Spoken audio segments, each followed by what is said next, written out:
Wondering why your Malaysian SNR fails? Probably because you're marking out your levels the wrong way. In this video, I'm going to show you how to mark out your level, and I'm going to share a pro tip for you guys in order for you to mark out these levels the right way. You must understand what Malaysian SNR is. So what's Malaysian SNR level? Malaysian SNR level is basically a strong resistance or support level in which the market you're expecting rejection from, right?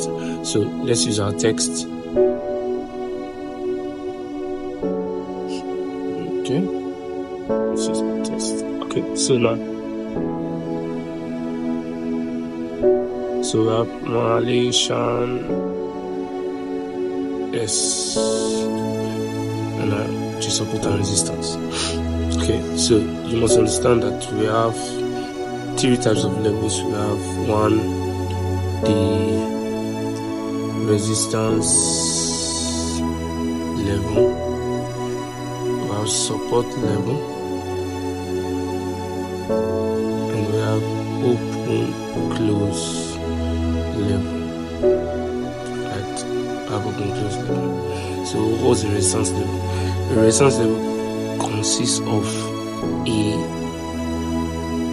buy candle and a second. So for example, this is a resistance level. So you have this. It's a resistance. Okay, so you have that level as a resistance. Other level as a resistance is a buy candle and a second. So let me just show you more other resistance levels. So this is a resistance level also.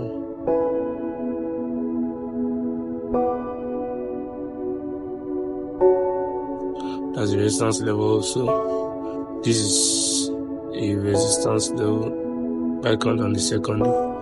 This is a resistance level also. Okay. Let me show you more, guys. This is also a resistance level. Sorry. There's a resistance level. This is also a resistance level. Okay, let me go to recent price action. So this is also a resistance level.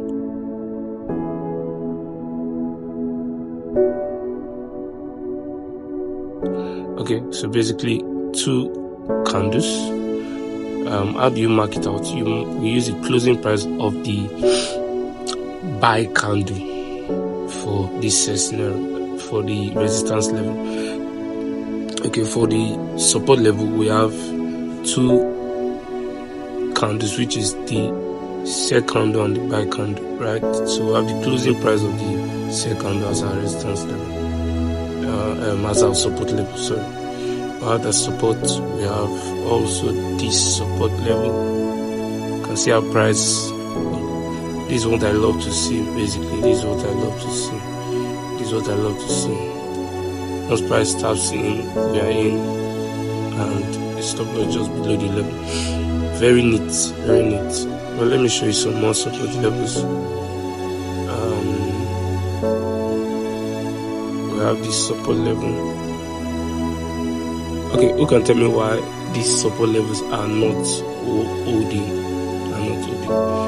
Even though we have a support level right there, does that mean it's going to hold? No, because the market is clearly bearish. Right from here. We've seen a shift in market structure. Market was clearly on an uptrend right from here. Then we saw a shift to the downside, so indicating that market is bearish. So you're not expecting support levels to hold. Basically, just like when you have bullish market structure, you're not expecting resistance to hold. Instead, you're expecting support to hold, just like that. I hope that makes sense. Okay, so even though yes, you see these levels, it can be used as a. Okay, let's go further. So we have also another level which is called the open close level. So an open close level is basically two consecutive candles, which is two buy consecutive candles. For example, this level is an open close level. Okay, then we also have this. Let me show you guys. Let me check one.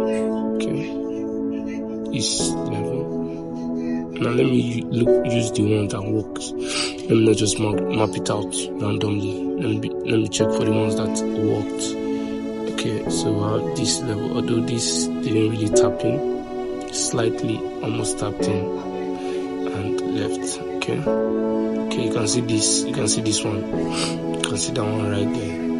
You can see that one. This 2 consecutive set candles. The closing price of the first candle for this price. Use it. Okay, so now we're done with open close resistance level. We've done open close level, and now I want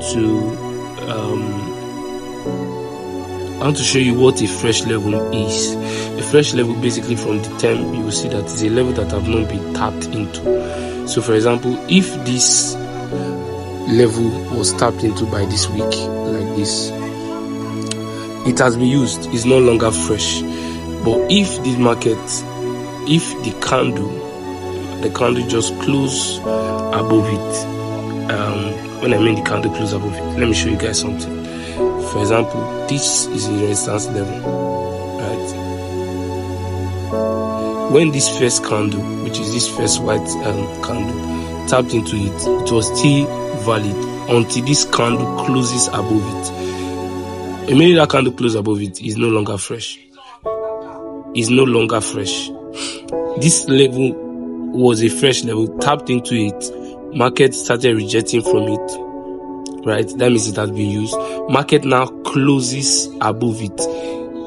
What happens? Once it taps into it, it's not fresh, but once market now closes above it, it becomes fresh again. You can see how market used this to push to the upside, this same level. I'll show you some example. Don't be confused. Maybe I'm trying to I'm rushing it. Okay, so we have a level that was actually fresh. Okay, so we have this level. You can see this level. In fact, this is a level, right? This level was already used by this. It's already used by this. Now market came. It's no longer fresh again. You cannot say you want to use it again. You understand? That's what I'm basically saying. This level was actually used by this. It's no longer fresh again. So you cannot say you want to use this level to sell from here. It doesn't make sense. This level have been used. This open close level have been used already. So it's no longer fresh. You can't use it again. So that's the difference between fresh levels and unfresh levels. And you basically know that when a resistance breaks, it becomes support. Simple. Same applies with Malaysian SNR. You can clearly see it here. So basically, that's what I was trying to explain there. Let me show you guys something. Same way, this level, when it was used, became a resistance. Okay, so it became a resistance for the short to happen. Let me show you guys some more. You can clearly see this level. This is an open close level that was not I'll put it now, was first of all fresh, but it failed using this candle. The candle closed below it and it became a resistance level in line with an open close level. Okay, so let's see some more. So this is basically it, a resistance level becoming a support level. You can clearly see it. In fact, from here you'd have taken some buys to the upside before the overall move even came back to buy from here. So this is the right way to map out level. Now, beyond just mapping out level, you must understand that you are trading from one level to another. Right, let me just give you this tip.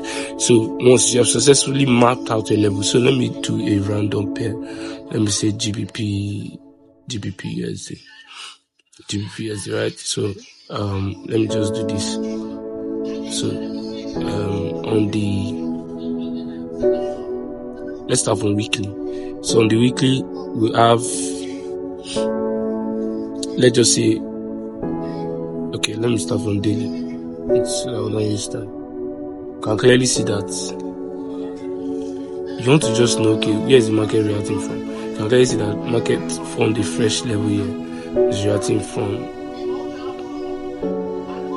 this, and where is the next level the market might likely come to?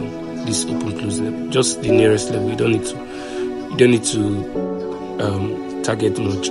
So once there's a rejection, this candle closes, then we can now short down to this level.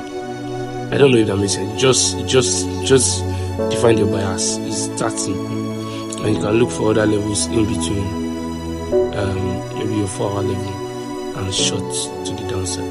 But you must first of all wait for that daily candle to close, because during the day something might just happen about market shifts to the upside. I hope this helps you. If you found this video helpful, do it to like, share, subscribe, and follow us for more content like this. God bless you.